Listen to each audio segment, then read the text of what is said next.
Emirates is growing unbelievably, so we have a lot of new crew coming through, and again, they're from all over the world. So in every class, you hardly ever have someone from the same place, which makes the learning environments all that much better.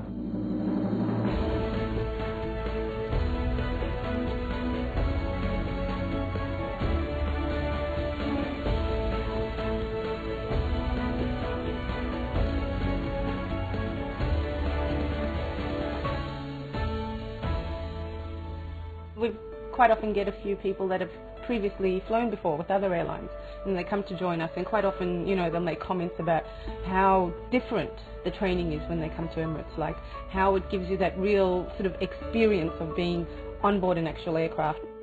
It's real, it's as if you're on board in a plane, so you're training in an environment, and it is like that at 37,000 feet.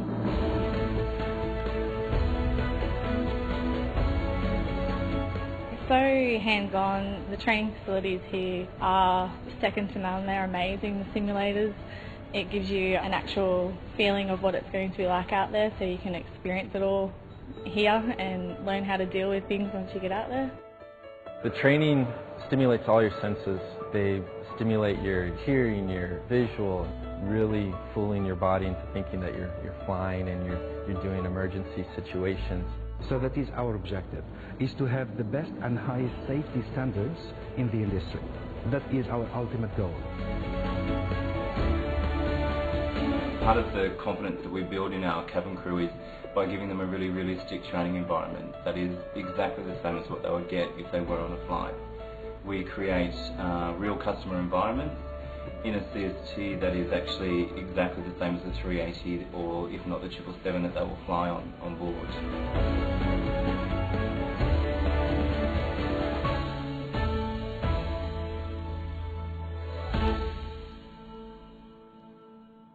Evacuate, evacuate.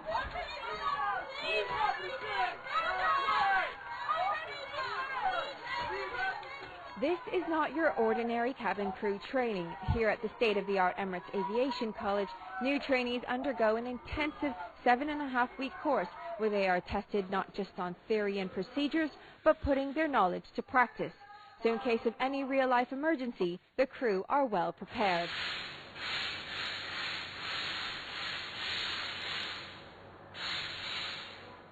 I think here at Emirates, incredibly well prepared. As you've seen, what we call the fidelity, the high fidelity of our evacuation trainers, they are real to life.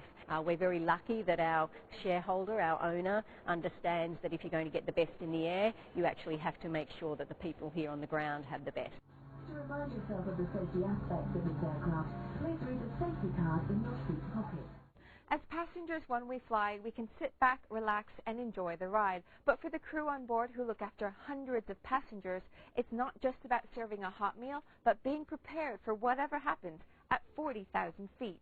5, 6, 7, 8, 9, 10, 28, 29, 32.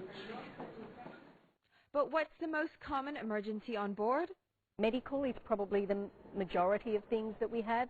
If you think about the fact that some of our flights can be 16 hours, a lot of things can happen. Emergencies, we've been, very lucky.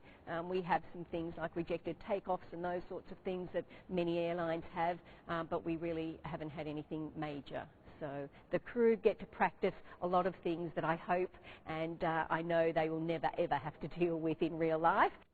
A 16-hour flight, 40,000 feet up in the air, changing time zones.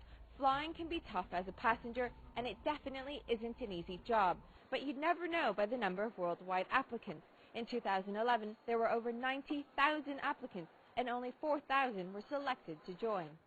Obviously, the numbers we need is driven by the aircraft that we have coming. It's around about 5% who are actually successful. So, the people who come are pretty amazing, and we go around the world. I think last year we went to 146 cities in 79 countries to look for our cabin crew, so they're a pretty special bunch of people. While most airlines globally work to avoid state aid and bankruptcy, Emirates is not only one of the fastest growing carriers in the world, but also only one of a handful of airlines actively focused on high quality service. A lot of people, I don't believe, realise the depth of knowledge and skill that people need to become cabin crew. So for me, it's around that breadth and understanding that, you know, for us as an airline, safety is at the heart of our operation. So we spend a lot of time with our crew looking at our emergency and safety procedures.